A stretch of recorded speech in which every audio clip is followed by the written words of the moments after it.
This is a guest essay written by Zach Ross.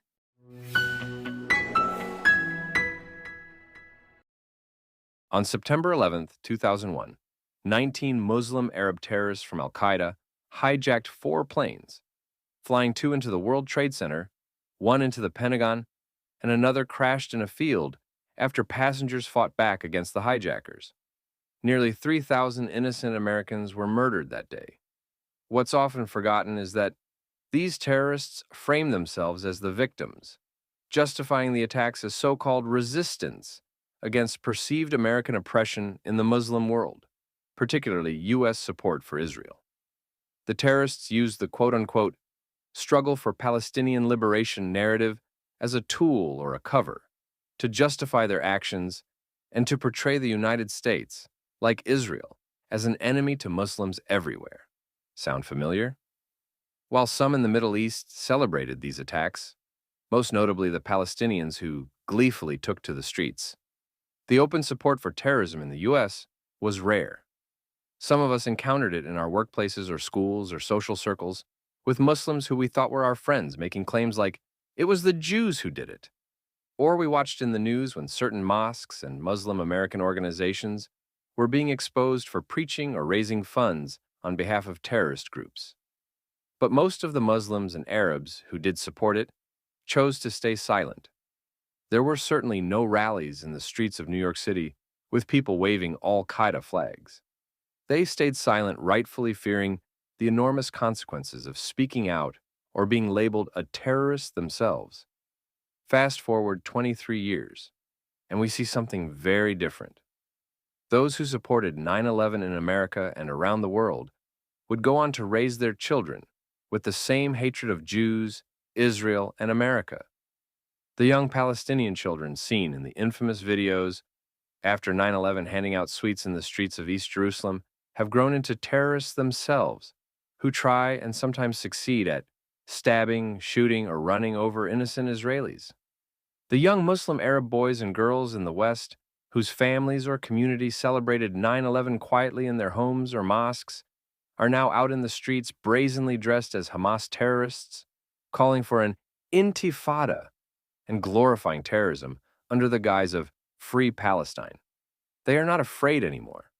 Nearly 46,000 terror attacks have been committed by Islamists around the world since 9/11. All of them were framed as quote-unquote resistance, one of the most recent and most notable being October 7th, which was the largest terrorist attack in Israel's history. It was also framed as resistance against the oppression of Muslims. More than 1,200 innocent Israelis were brutally tortured and murdered, and hundreds were abducted by the same people who celebrated 9/11.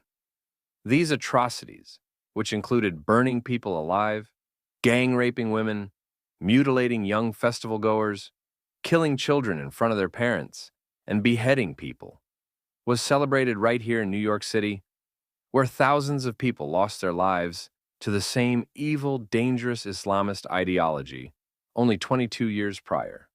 In practice, Hamas and al-Qaeda are the same. Their desire for the destruction of Israel and America are the same. The normalization of support for such acts of terror, which would have once been relegated to the fringes of society, has now become mainstream.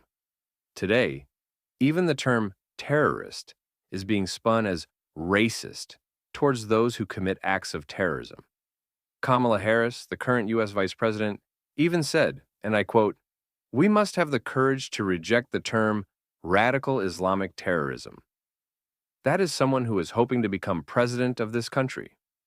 Rape, kidnapping, and murder of innocent men, women, and babies is being twisted as a legitimate form of resistance by those in the streets, dressed in Hamas headbands, carrying signs that say, "Resistance by any means necessary." Upon being asked whether calling for the genocide of Jews violates campus policy, the presidents of our elite universities stated in a congressional hearing, it depends on the context. The black and white keffiyeh, which was popularized by arch-terrorist Yasser Arafat as a symbol of Palestinian terrorism, has now become somewhat of a fashion statement. Terrorist chic.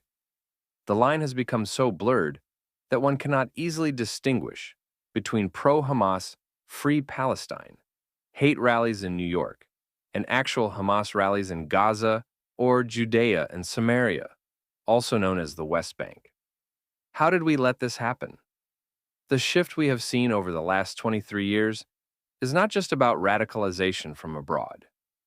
It is also a cultural and psychological phenomenon happening in America itself. In a country where so much freedom and privilege exist, many Americans, especially young so-called progressive leftists, have come to see themselves as the villain. With no real oppression in their lives, they develop a sense of guilt. White guilt, Western guilt. They see themselves as part of an inherently evil system and believe they must quote-unquote disrupt it to give themselves purpose. Without something to quote-unquote fix, they feel lost. It is all about them. This mindset has been manipulated and magnified by foreign influences like Iran, Russia, and Qatar over decades, through very deliberate and insidious propaganda campaigns designed to sow division within the Western world. These regimes have infiltrated our academic and cultural institutions to push narratives that pit people against each other, making them hate their own country and each other. They have worked to stoke hatred toward Israel, amplifying anti-Western, anti-Israel sentiments as part of a broader strategy to weaken the West from within. The Islamic Republic of Iran, in particular, has been adept at supporting extremist groups like Hamas and Hezbollah, while spreading propaganda that frames them as so-called freedom fighters, encouraging Westerners to rally behind Free Palestine in exchange for a ticket of entry into an enlightened and exclusive group for the morally superior. In the West today, young people are more lonely and disconnected than ever before, with fewer strong social ties and a growing sense of purposelessness. This creates fertile ground for insidious movements like Free Palestine to take root.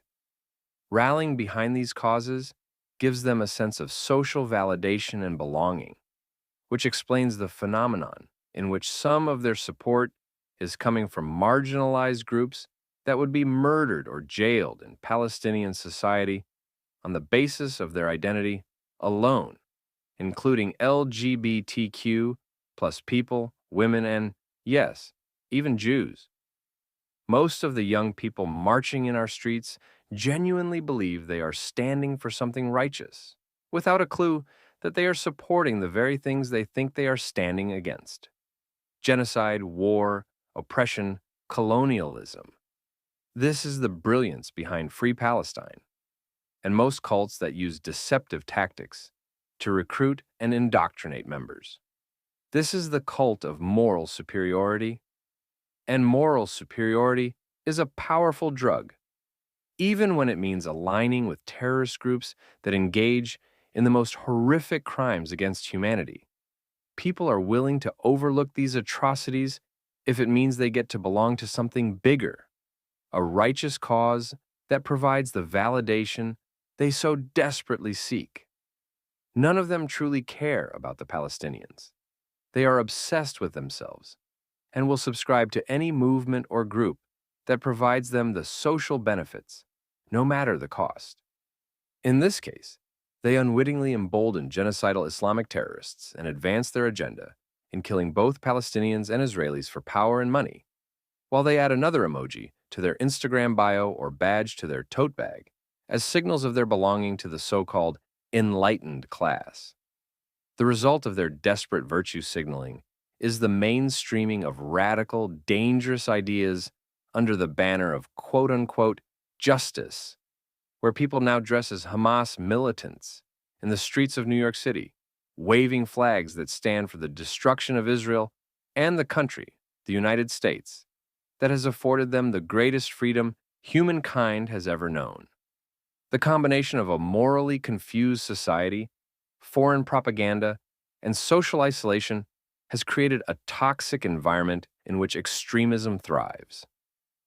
The Free Palestine movement has been tremendously successful at co-opting progressive language and exploiting Western sympathy and vulnerabilities to justify and even celebrate terrorism. It is as shocking as it is terrifying. We must ask ourselves, how did we get here? And then we must ask ourselves, how do we get out?